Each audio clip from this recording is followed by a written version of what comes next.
Morning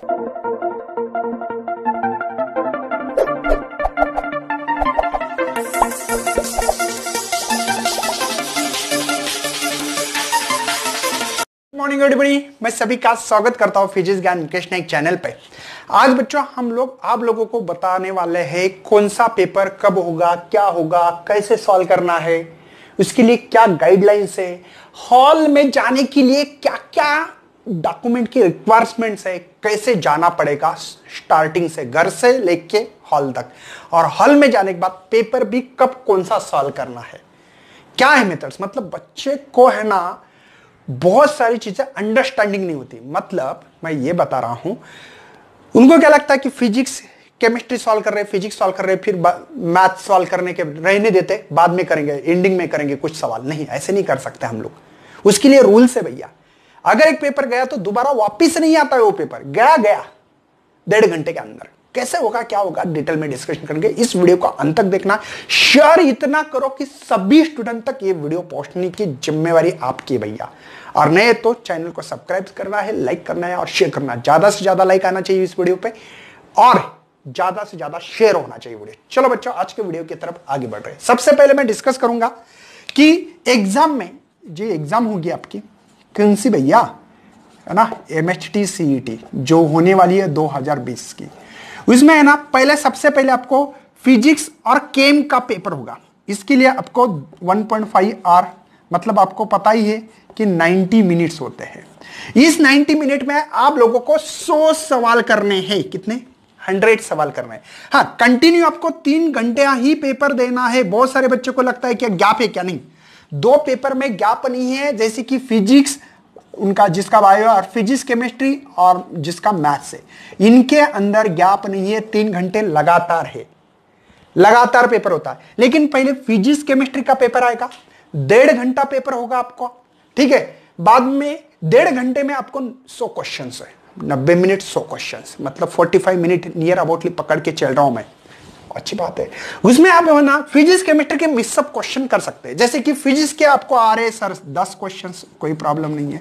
बाद में chemistry के आ रहे सर आपको यहाँ पे ये फिजिक्स के आ रहे हैं। बाद में सर मुझे 25 आ रहे क्वेश्चन यहाँ पे आपको किसके, केमिस्ट्री के, सॉल्व कर सकते हैं। बाद में आप दोबारा इस पे गए फिजिक्स पे, तो ये 100 सवाल कभी भी कोई भी रेंज में कर सकते हैं। और उसमें ने क्या टाइम देते हैं, वहां पे टाइम होता है कंप्यूटर में, माइनस में टाइम आता है, समझे।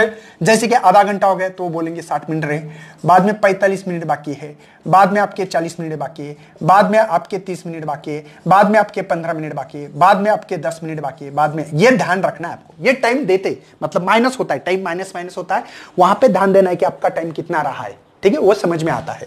उस हिसाब से आपको ये 100 सवाल 1.5 घंटे के अंदर ही सॉल्व करना है। 1.5 घंटे के बाद ये पेपर ऑटोमेटिकली आपका चला जाएगा।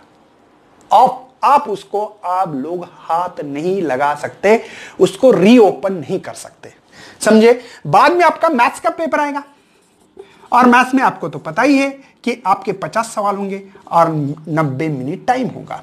इसमें मैथ्स के बाद में अपन ऐसे नहीं कर सकते कि यार मेरे फिजिक्स के मुझे वो क्वेश्चन आता था, 10 क्वेश्चन में और सॉल्व करने जाऊं, क्या नहीं करने थे तभी 1.5 घंटे के अंदर ही जो करना है कर लो।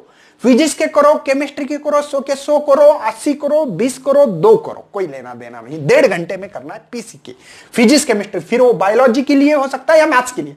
बाद में आपका मैथ्स का पेपर आएगा, बाद में आपका मैथ्स का पेपर आएगा। मैथ्स को आपको 50 क्वेश्चन है 90 मिनट में। अगर बायोलॉजी वाले जो स्टूडेंट है उनके 100 क्वेश्चन होंगे 90 मिनट में। ये 90 मिनट के अंदर ही आपको करना है। आपको उसका टाइमिंग माइनस होते होते समझ में आएगा, सब कुछ चीजें समझ में आने वाली है, टाइमिंग समझ में आता है वहां पे। क्लियरिफाई हो गया। कंटिन्यू पेपर है भैया, तुरंत ये पेपर तुरंत सबमिट होगा। समझ में भी नहीं आएगा आपको कि कैसे सबमिट होगा। ये समझ में आ रहा है ना, ये कैसे सबमिट हुआ। 3 घंटे में ही आपको PCM या PCB देना है पेपर। इसका मतलब ये नहीं है कि कंटिन्यू हम कुछ फिजिक्स के सॉल्व करते हैं, कुछ केमिस्ट्री के, कुछ मैथ्स के, नहीं। हाँ, इसमें एक ऑप्शन से फिजिक्स और केमिस्ट्री में आप लोग मिक्सअप क्वेश्चन सॉल्व कर सकते हो। कुछ फिजिक्स के, कुछ केमिस्ट्री, कुछ फिजिक्स, कुछ केमिस्ट्री, केमिस्ट्री फिजिक्स, ऐसे कर सकते हैं। लेकिन मैथ्स को स्पेशल टाइम दिया गया या बायोलॉजी को स्पेशल टाइम है, उसमें हम लोग कुछ भी नहीं कर सकते। मेरी बात अच्छी तरह से समझ में आती होगी भैया मुझे क्या बोलना है, और इसमें टाइमिंग होती है। चलो टाइम होता है, टाइम ये माइनस ध्यान रखना है। 1.5 घंटे में मुझे पीसी का सॉल्व करना है, बाद में मैथ्स या बाद में बायोलॉजी। मिक्सअप नहीं है, अलग पेपर है, इसलिए बीच में ब्रेक है क्या? नहीं, ब्रेक नहीं, कंटिन्यू है। 1.5 घंटा होगी तुरंत ये पेपर आएगा। आपको लगेगा सर ये पहला पेपर है, बाद में ये दूसरा पेपर है, तो कुछ बीच में गैप है क्या 5-10 मिनट का? नहीं, ब्रेक नहीं, बिल्कुल ब्रेक नहीं है, कंटिन्यू 3 घंटा पेपर है आपका। यही मेथड से पहले ये पेपर है पीसी का और बाद में मैथ्स या बायोलॉजी का। हो सकता है इस साल आगे पीछे हो जाए, लेकिन एक पेपर पहले सबमिट होने के बाद दूसरा पेपर मिलेगा। ठीक है, गए साल ऐसा हुआ था, ये बोल रहा हूं मैं आपको। चलो, क्या है आज एग्जाम हॉल में जाते समय कौन सी गाइडलाइंस फॉलो करनी है? नंबर 1। दूसरी, कौन सा पेपर पहले देना है, तो आपको समझ में आ गया ये पहला पेपर कब देना क्या है। चलो नेक्स्ट, गाइडलाइंस क्या है? Do not forget the admit card. बहुत सारे बच्चे को फोन में एडमिट कार्ड लेके नहीं जाने का, उसकी प्रिंट निकालने घर पे 2-3 प्रिंट निकालो, जो बाहर खड़े रहने उसके पास भी दे दो। कभी कभी हमारे ऐसी कुछ गिर जाती है, तो मेरे ख्याल से 3 प्रिंट निकालनी पड़ेगी आपको। रख लो एक आपके पास, आपके साथ में कोई आयता होगा, बहन भाई, काका काका, नानी नानी, चाचा, या कोई दोस्त का भाई, दोस्त की बहन, कोई भी, उसके पास दे दो। 2 तो मिनिमम एडमिट कार्ड की प्रिंट निकालनी है आपको। ठीक है, वो साथ में रखनी है। Always carry the valid photo ID. कौन सी आईडी होगी मैं बताऊंगा आपको। ठीक है, फोटो आईडी साथ में होना ही चाहिए, फोन साथ में चलता नहीं है। ठीक है ना, बस में बी ऑन टाइम, टाइम के पहले जाओ यार। बहुत सारे बच्चों का एंड टाइम पे गए तो भी सेंटर के बाहर पे गप्पे मारते बैठते, नहीं मारनी है। पहले जाके क्या करना है आपको? Check your seat arrangement. देखो बोर्ड लगाता है वहां पे, बोर्ड नोटिस बोर्ड होता है, वहां पे जाके देखो कौन से हॉल में, कौन से फ्लोर पे। कुछ बहुत बड़े बड़े कॉलेज होते, समझ में नहीं आता कहां एग्जाम है यार, कहां नहीं। तो इसीलिए पहले, सबसे पहले दोस्तों को ना मिलते हुए पहला काम करना, चेक यूर सीट अरेंजमेंट, कहां अरेंजमेंट है मेरी। Do not cheat in exam. बहुत सारे बच्चों को लगता मैं चीट कर लूंगा, गलती से मत करना भैया। लेके भी गए ना तो कुछ काम की नहीं है।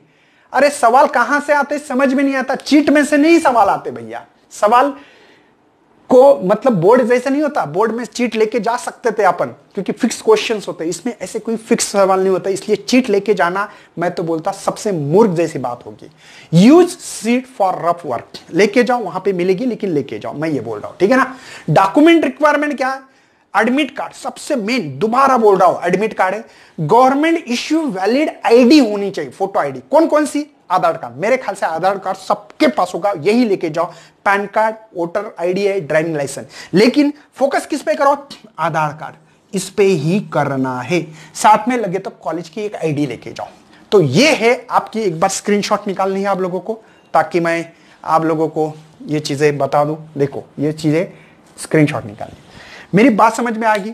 दूसरी बात, हम लोग मैराथन क्लास ले रहे, आप अपने मम्मी पापा जो भी भाई, कोई भी जो रिचार्ज मारता होगा ना, तो एक्स्ट्रा 5-6 दिन के लिए ज्यादा मारो। मैंने एक्सपीरियंस लिया। कैसे? बहुत सारे बच्चे क्या कर रहे हैं, उनके पास 1 GB कार्ड, 1 GB ही डेटा होता है, इसलिए क्या लाइव सेशन में नहीं आ पाते। तो मम्मी पापा बहन जो भी आपको कुछ रिचार्ज मार के देते होंगे, उनको कहना एक्स्ट्रा मार के लेना है, क्योंकि मैराथन क्लास चल रही है, दिन में 2-2 क्लासेस होती है, कभी कभी अदर भी यूट्यूबर बहुत सारे ले रहे हैं, तो हम लोग सभी को अटेंड करना चाहते हैं। तो मुझे लगता है कि फिलहाल में आपके जो भी दिन बाकी है, इस बाकी दिन में आपका एक स्पेशल कोई तो ऐसा एक प्लान ले लो कि उसमें ज्यादा जीबी हम लोगों को डेटा मिले। इससे फायदा क्या होगा आपको? जो भी ऑनलाइन, देखो जो लाइव क्लासेस हो, लाइव क्लासेस आप लोग अटेंड करें, उसमें से बहुत सारे गाइडेंस मिल जाती है। हो सकता है कि किसी किसी बच्चों को बूस्टअप मिल जाए और इतना अच्छा मिल जाता है कि उसका स्कोर बढ़ सकता है। तो मेरे ख्याल से बहुत सारे, मैं अकेला नहीं बोल रहा, बहुत सारे यूट्यूबर्स है कि आपको हेल्प कर रहे हैं, बहुत ज्यादा हेल्प कर रहे हैं। तो अगर आप लोग हेल्प चाहते हो यूट्यूबर्स है, तो मेरे यहाँ पे भी इस चैनल पे, जो अपना चैनल है फिजिक्स ज्ञान मुकेश नायक, इस पे अभी केमिस्ट्री, मैथ, बायोलॉजी सभी सब्जेक्ट के आपकी मैराथन चलिए। तो मैराथन चाहिए तो आपको तो रिचार्ज करके रखना पड़ेगा भैया, और पूरे अटेम्प्ट करो। बहुत सारे बच्चे ने, कल मैंने देखा जो फिजिक्स का था ना, आते जाते बीच में बस हो गया। टाइम पास मत करो यार, अभी टाइम पास करने के लिए टाइम नहीं है आपके पास, प्रॉपर वे करो। रही बात एडमिट कार्ड कब मिलेगा, मुझे लगता है आज या कल, इन 2 दिनों के अंदर मिलना ही चाहिए, एज पर माई व्यूज 2 दिन के अंदर मिलना चाहिए। बिल्कुल मिलेगा भी, एक होप है, एक आशा है कि मिलेगा, 1-2 दिन में मिलना चाहिए, क्योंकि एडमिट कार्ड के ऊपर बहुत सारे बच्चे के कंटिन्यू कमेंट में उनका आंसर भी नहीं दे पा रहा हूं। दूसरी बात, अरे इंडिविजुअली मैसेज मत करो यार, इंडिविजुअली इतने मैसेज आ रहे हैं 1000, अगर 1000 मैसेज का अगर मैं रिप्लाई करूं तो मैं पढ़ाना कब है? मुझे न्यू सिलेबस के ऊपर लेक्चर बनाना है, 11 पे भी बनाना पड़ता है, 10 पे भी बनाना पड़ता है, आपकी जो MHT CET उसके बारे में भी बनाना है, तो ये लेक्चर बनाना, प्रिपरेशंस करना, ये कब करूं? बच्चा कंटिन्यूस मैसेज कर रहे हैं। तो मैं रिक्वेस्ट करता हूं, सभी मेरे स्टूडेंट है, मैं सबको हेल्प भी करना चाहता हूं, लेकिन इतने मैसेज मत करो। इतने मैसेज करने से मैं थक जा रहा हूं, काम नहीं कर पा रहा हूं प्रॉपरली, क्योंकि उनके जवाब के आंसर देते देते थक जा रहा हूं। एक सवाल भेजे कि सर ये क्यों नहीं है, वो क्यों नहीं, ऐसा रिप्लाई भेजते उल्टा।